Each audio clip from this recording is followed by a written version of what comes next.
سلام، من امیر مهرانی هستم و شما به پادکست مربی گوش میکنید. در این پادکست من در مورد چالش ها و پرسش هایی که به شکل روزمره در زندگی و کار باهاش برخورد میکنیم صحبت میکنم و سعی میکنم که با استفاده از رویکردهایی که در حوزه فلسفه جامعه شناسی و روانشناسی مطرح میشه بتونم به این سوالا پاسخ بدم.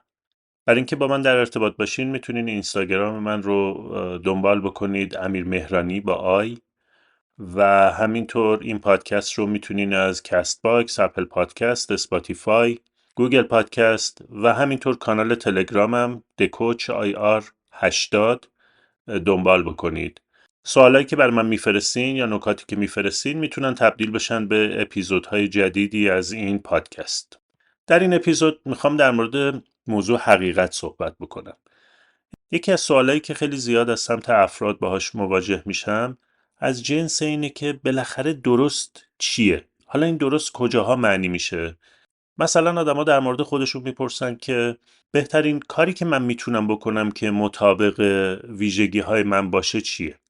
یا میپرسن معنای زندگی من چیه؟ یا میگن راهکار فلان چالش در سازمان چیه؟ بهترین راهکارش چیه؟ که ما رو از این رنج یا مشقت یا گرفتاری فعلیمون خلاص کنه و بتونیم راحت زندگی بکنیم.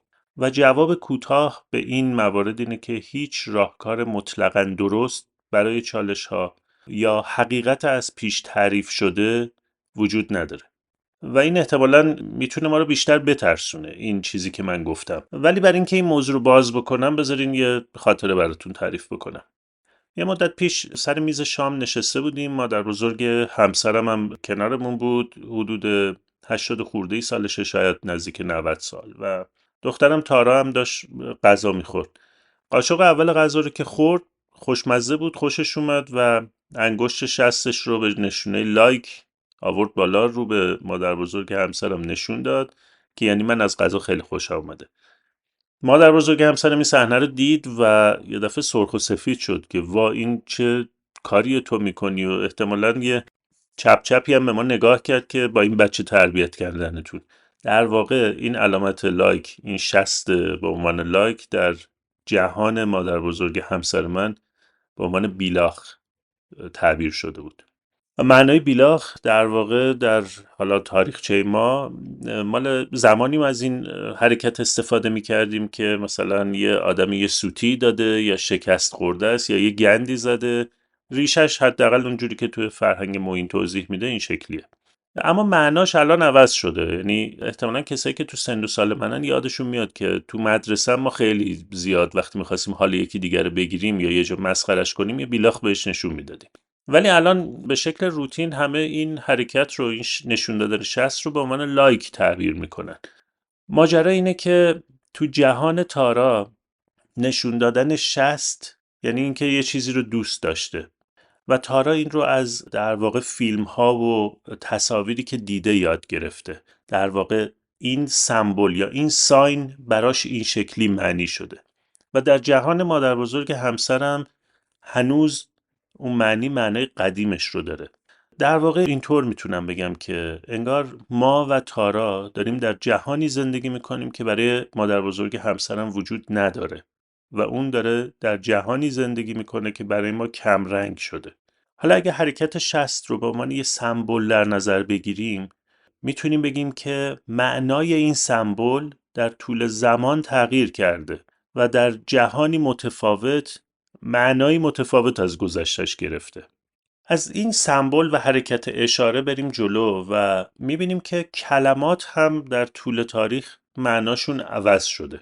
یه سری از کلمات هستن که قدیم، حالا نه فقط در کشور ما، در جاهای مختلف معانی متفاوتی داشتن و در طول زمان اون معانی تغییر کردن و ما کارکردهای دیگه‌ای با اون کلمات داریم. حالا خود کلمات یا اساساً زبان هم به عنوان سمبل شناخته میشه، یعنی انسان یک موجود سمبل سازه برای اینکه بتونه معانی رو منتقل بکنه و زبان هم یک نوع در واقع سمبله و کلماتی که ما در زبانمون استفاده میکنیم نماینده اون سمبلن، یعنی خودشون میتونن سمبل باشن برای اینکه ما یه معنی رو منتقل بکنیم. ما تجربیاتمون که در زندگی تغییر میکنه، حالا یا به نوعی بگیم زیاد میشه، معنای کلمات برامون تغییر میکنه.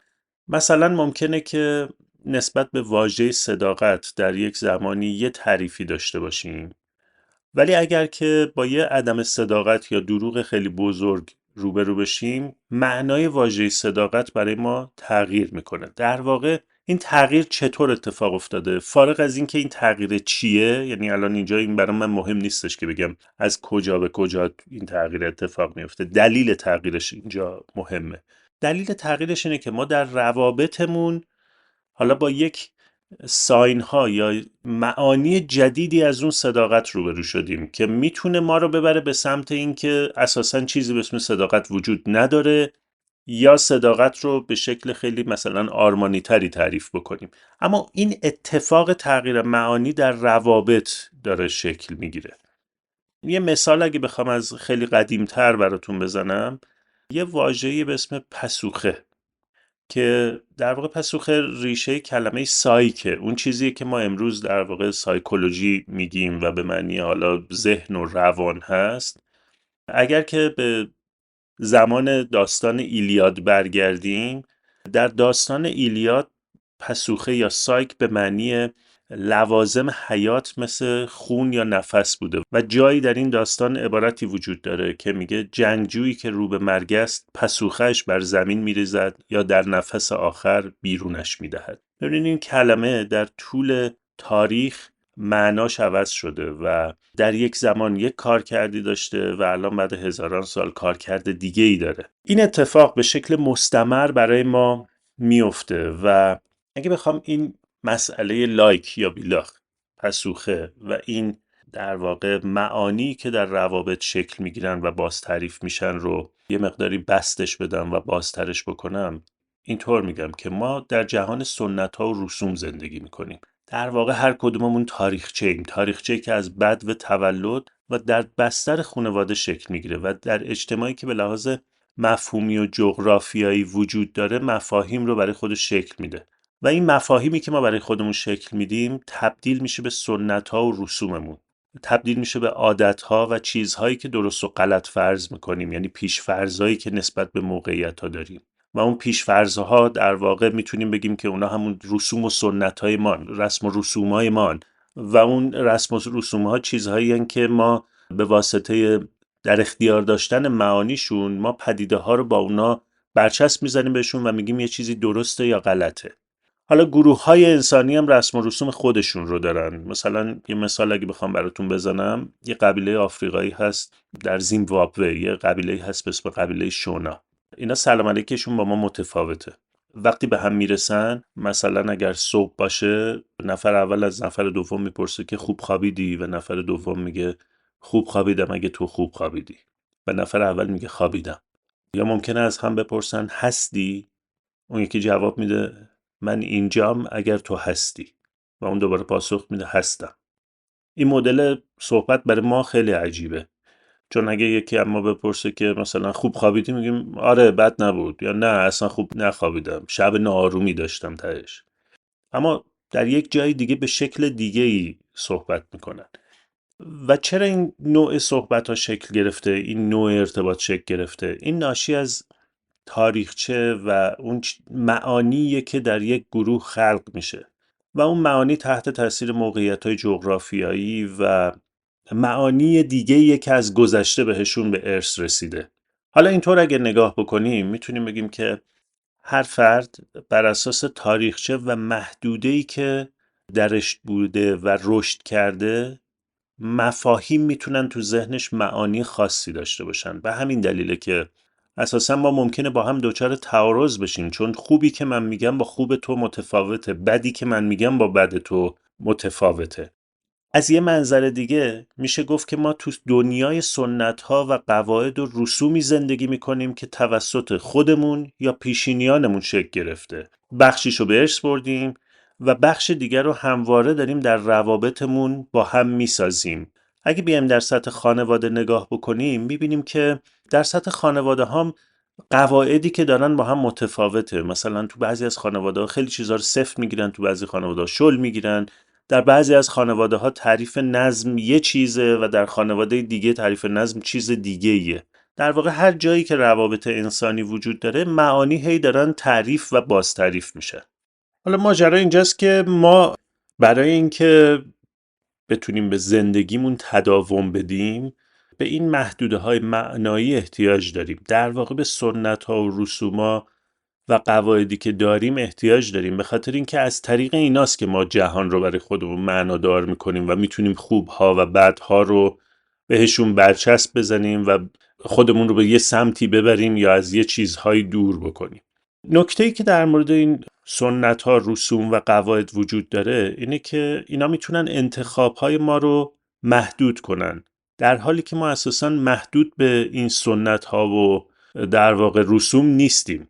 همینطور که میبینیم در طول زمان خیلی از این سنت‌ها از بین رفتن و چیزای جدید جاش رو گرفتن، یعنی اینها هم خودشون مفاهیم پویا و داینامیکی هن و تغییر میکنن و خارج از اون دنیایی که ما برای خودمون تعریف کردیم میتونه امکانها و انتخابهای مختلفی وجود داشته باشه. این موضوع مثل سفر کردن میمونه، یعنی کسی که سفر میکنه و به شهرها و کشورهای مختلف میره و با آدمای اونجا صحبت میکنه، این تعاملا باعث میشه تا مفاهیمی تازه تو ذهنش شکل بگیره یا مفاهیمی که در ذهنش از قبل داشته تعاریف تازه بگیرن. در واقع تعاملا و روابطش از طریق رخدادهای ارتباطی مثل دیدن، شنیدن و گفتگو کردن اتفاق میفته و این مسئله منجر به پیوند خوردن اون آدم با جهانهای تازه میشه که تو اونا انتخابها و امکانات متفاوتی نسبت به جهان خودش به دست میاره. ما این موضوع رو توی مثلا مهاجرت کردن میبینیم. تأکیدم اینه، من در مورد خوب، بد، درست، غلط صحبت نمی کنم. در مورد تفاوت و تغییر موقعیت ها و پویا بودن مفاهیم صحبت میکنم. بنابراین اگر ذهنمون مثلا در مورد مهاجرت نتیجه گیریمون اینه که پس مهاجرت خوبه، من در مورد این موضوع مشخصا صحبت نکردم. در مورد اینکه یه آدمی وقتی مهاجرت میکنه انتخاب‌ها و امکانات در دسترسش متفاوت میشه. حالا این میتونه محدود باشه یا میتونه گسترده بشه. با این تیکش خیلی کاری نداریم. خب تا اینجا من سعی کردم توضیح بدم که معانی و مفاهیم هم در طول زمان تغییر میکنه و این تغییر ناشی از روابط و تعاملات ماست و خود این چیزهایی که برای ما به عنوان درست و غلط شکل گرفته تحت تاثیر در واقع جغرافیا یا اون چیزهایی که بین گروه‌های انسانی توافق شده که درست دیده بشه در واقع شکل میگیرن.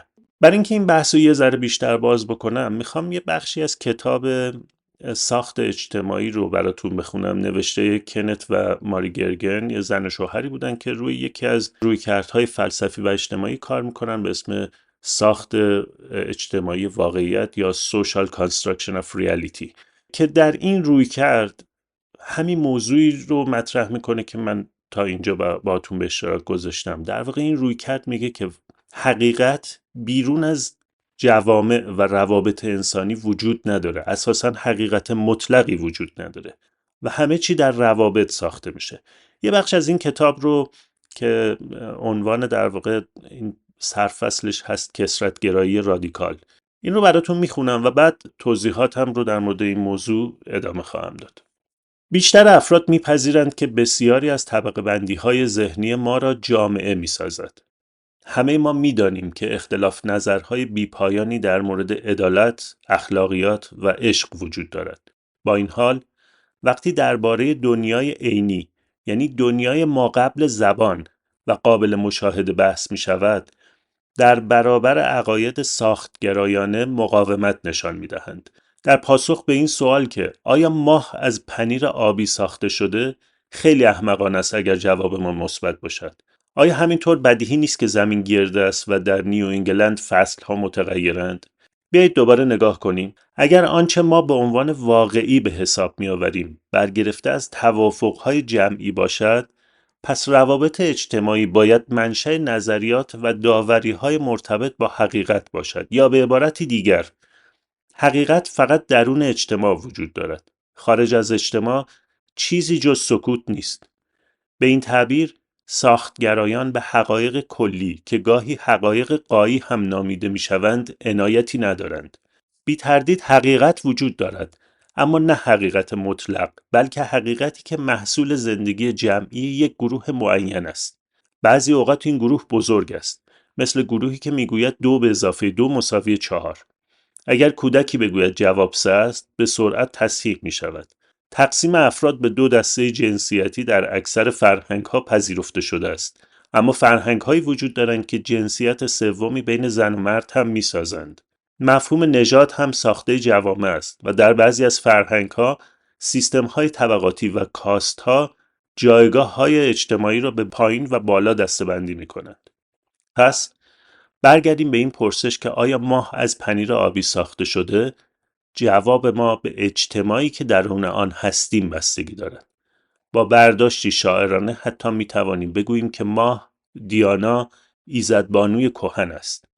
این عقیده که جایگاه حقیقت درون اجتماع است پیامدهای گسترده‌ای دارد. همانطور که دیده ایم تمام ساختهای حقیقت در درون شکل‌های زندگی جای دارند و حامل معیارهای ارزش‌گذاری هستند. این یعنی ادعاهای حقیقت‌گویی، حقیقت‌داری و درستی بدون استثنا به سنت‌های ارزشی پیوند خوردند. در نتیجه برای گروه دانشمندان فضایی اهمیت دارد که موشک در مسیر معینی حرکت کند و اهمیت درست بودن مسیر با ارزشی که آنها برای به مقصد رسیدن موشک قائلند گره خورده است. روانپزشکان به دنبال درک حقیقت بیماری‌های روانی هستند. این جستجو با ارزش‌گذاری آنها برای آنچه زندگی سالمش می‌دانند پیوند دارد. مشکلات وقتی آغاز می‌شوند که حقایق متعلق به گروهی خاص به عنوان حقایق مطلق و فراگیر عنوان می‌شوند. جماعتی خدا را خالق جهان می‌داند و جماعتی دیگر انفجار بزرگ را. یکی می‌گوید همجنسگرایی یک ناهنجاری است و دیگری آن را رفتاری هنجار می‌نامد. یکی می‌گوید تمام رفتارهای ما از روی اجبار است و دیگری می‌گوید افراد دارای اختیار و اراده هستند. در چنین شرایطی باور جماعتی محدود متکبرانه به ادعای جهان شمول تبدیل می شود. ساختگرایی اجتماعی ما را از قید تصمیم گیری درباره اینکه کدام سنت، نظام ارزشی، دین، ایدئولوژی سیاسی و یا نظام اخلاقی در برگیرنده حقیقت همگانی، مطلق و غایی است رها می کند. از دیدگاه ساختگرایی همه سنت‌ها و دین‌ها و ایدئولوژی‌ها و غیره برای بعضی افراد حقیقت دارند. ساختگرایی دعوتی است به کثرت‌گرایی رادیکال به معنای قبول امکان نامگذاری‌ها و ارزش‌گذاری‌های متعدد. این نگاه هر گونه ادعای ارجحیت باورهای سنتی بر باورهای سنتی دیگر را بی‌اساس می‌داند. در این نحله فکری انسان فراخوانده می‌شود تا به انسان‌های دیگر و باورها و سنت‌های آنها احترام بگذارد و نسبت به دنیای آنها با کنجکاوی برخورد کند. ارزش‌هایی در آنها کشف کند که سنت او فاقد آنهاست و در پی آن باشد که وجوه مشترک داوری‌های خود و دیگران را گسترش دهد. بدیهی است که پایبندی به چنین موضوع کثرت‌گرایانه در شرایط انتزاعی آسان‌تر از عمل به آن در زندگی پرتنش و شلوغ روزمره است. ما به سختی می‌توانیم تمام سرکوب‌ها، تعصب‌ها، بی‌عدالتی‌ها و بی‌رحمی‌های دنیای امروز را نادیده بگیریم و سکوت کنیم. با این حال برای ساختگرا از بین بردن آنچه برای ما انزجارآور است، حرکت در جهت نادرست به حساب می‌آید. چرا که این کار متضمن باورمندی به حقیقتی غایی است. متقابلاً ساختگرا بیشتر تمایل به ایجاد گفتمانی دارد که از آن حقیقت‌ها و ارزش‌های تازه زاییده شوند. چالش پیدا کردن یک راه درست نیست، بلکه خلق انواع روابطی است که در آنها بتوانیم با کمک یکدیگر آینده ما را بسازیم. خب به این بخش که گوش کردین پیام اصلیش در واقع اینه: به جای اینکه دنبال یک حقیقت غایی باشیم که خود این حقیقت غایی یک ساخت اجتماعیه، یعنی یک سنت انسانیه و بر اساس اون چیزی که توضیح دادم میتونه امکانهای ما رو محدود بکنه، انتخابهای ما رو محدود بکنه، به جای اینکه دنبال یک حقیقت غایی و نهایی و درست باشیم در واقع میتونیم به مجموعه از روابطی که درش هستیم و معانی که ساخته میشه نگاه بکنیم و این معانی میتونن تغییر بکنن و حقایقی که برای گروه‌های دیگه وجود داره و برای افراد دیگه وجود داره میتونن دریچه‌ای باشن به سمت امکان‌ها و انتخاب‌های جدید. حالا همه این توضیح ها رو دادم، برسیم به این نقطه که این چه ربطی به سوالای اول داشت که مثلا حقیقت زندگی من چیه، معنای زندگی من چیه، بهترین کار ممکن چیه، بهترین سولوشن ممکن چیه. اگر از این منظری که بهتون توضیح دادم به این سوال ها نگاه بکنین، میبینین که چیزی به اسم بهترین حالت ممکن وجود نداره، بلکه بهترین حالت ممکن همون چیزیه که ما روش توافق کردیم. خیلی وقتا من با این عبارت روبرو میشم که آدما میگن من در جستجوی معنای زندگیمم. وقتی به این عبارت گوش میکنیم و توجه میکنیم، انگار معنای زندگی جایی بیرون از اون آدمها وجود داره که گم شده و اینها دارن میگردن که پیداش کنن. در صورتی که از منظر ساختگرایی معنای بیرون از روابطی که ما درش هستیم و اون کامیونیتی یا اون گروه هایی که درش عضو هستیم وجود نداره و اون معنا بیرون از ما اساسا وجود نداره. چیزی نیست که ما بریم دنبالش بگردیم و پیداش کنیم. و شاید به همین دلیله که سالها میبینیم که آدمها در جستجوی معنای زندگی هن و کماکان دارن میگردن و کماکان دارن میگردن و کماکان دارن میگردن و بعضی وقتا به نتیجه نمیرسن. پس در مورد همین معنای زندگی چطور میتونیم فکر کنیم؟ در واقع میتونیم بگیم معنای زندگی همین چیزیه که من الان دارم انجامش میدم. همین واقعیت فعلی منه. اینکه من روش ارزش گذاری میکنم و این رو خوب میدونم یا بد میدونم، در واقع اون ارزشیه که من به این موقعیت دارم میدم و این ارزش تحت تاثیر روابطیه که من درش هستم، تحت تاثیر باورهای سنتیه که از گذشته داشتم. و اگر فکر میکنم این چیزی که الان هست اونی نیست که باید باشه، یه جستجوگری نه از جنس پیدا کردن حقیقت مطلق، بلکه یه کنجکاوی در سنت‌ها یا رویکردهای آدم‌های دیگه میتونیم داشته باشیم. در واقع خودمون رو میتونیم ببریم به سمت تجربیات تازه‌تر به نسبت اون چیزی که در گذشته داشتیم، یعنی خارج شدن از سنت‌های خودمون. به قول ژیل دولوز، فیلسوف فرانسوی، در واقع میتونه در معرض تجربه قرار دادن خودمون باشه که ما بریم محیط‌های تازه رو و موقعیت‌های تازه رو تجربه بکنیم. این به معنی گشتن دنبال حقیقت بیرون از خودمون نیست. این به معنی اینه که ما در برابر تجربه‌های تازه، در موقعیت تجربه‌های تازه، چیزهایی رو کشف می‌کنیم و معانی جدیدی میتونه برامون شکل بگیره که اون معانی راه‌های تازه‌ای رو برای ما باز بکنه. یا مثلا در مورد مسائل کاری، بهترین سولوشن ممکن همونیه که ما در موردش توافق میکنیم. خاطرم هست خیلی جوانتر که بودم توی شرکتی کار میکردم که اون زمان شرکت در واقع تو حوزه فناوری شرکت بزرگی بود و یه پروژه‌ای راه افتاد که ما قرار شد در واقع در شرکت مجموعی از فرآیندها استاندارد بشه و مطابق این پروژه های استاندارد سازی خب یه سری فرم باید پر بشه، یه سری کارها، شکل کارها باید عوض بشه، یه سری مصاحبه با آدم‌ها باید انجام بشه که مثلا ببینن اون کارهای جاری رو چجوری دارن انجام میدن و اون نسبت به استاندارد چقدر گپ داره یا چقدر اختلاف داره. منم که شاید اون موقع 23-4 سالم بود، سرم درد میکرد برای این جور کارها و از اون تیم در واقع اجرایی این پروژه خواهش کردم که یه بخشی از کارها رو به منم بدن و اونا یه تعدادی فرم دادن که توش یه مجموعه سوال بود و قرار شد که من با چند نفر در مورد روند کارشون صحبت بکنم و یکی از اون افراد در واقع اون زمان یکی از اعضای هیئت مدیره اون شرکت بود. حالا من یه آدم جوون کم تجربه ازش یه وقتی گرفتم که تو اون جلسه این سوالا رو ازش بپرسم و من با هیجان زیادی و در این حال با استرس زیادی یکی دوتا سوال اول ازش پرسیدم و یه جا اون حرفمو قطع کرد. گفت ببین تو دنبال چی میگردی؟ استاندارد همون کاریه که داریم انجام میدیم و اون یه نتیجه‌ای میده و اگر که با نتیجهش خوشحال نیستیم باید شکل کارمون رو عوض بکنیم. اون لحظه جوابش خیلی در واقع تو ذوق من خورد، چون احساس میکردم که اون کاری که میخواستم انجام بدم رو درست انجام ندادم. ولی این یکی از مؤثرترین فیدبک ها یا جملاتی بود که من شنیدم، به خاطر اینکه در واقع به نوعی اون فرد داشت همین حرف رو میزد که ما همون کارایی رو داریم میکنیم که سرش توافق کردیم و اینها اگه خوب نیستن باید ببینیم چجوری میتونیم عوضش کنیم. و خود موضوع استاندارد که در ابعاد مختلفی در زندگی ما تعریف میشه هم خودش یه توافقه، یعنی یه گروهی از آدم‌ها توافق کردن گفتن اگه این کارها به این شکل انجام بشه این رو بهش میگیم استاندارد، این رو بهش میگیم درست.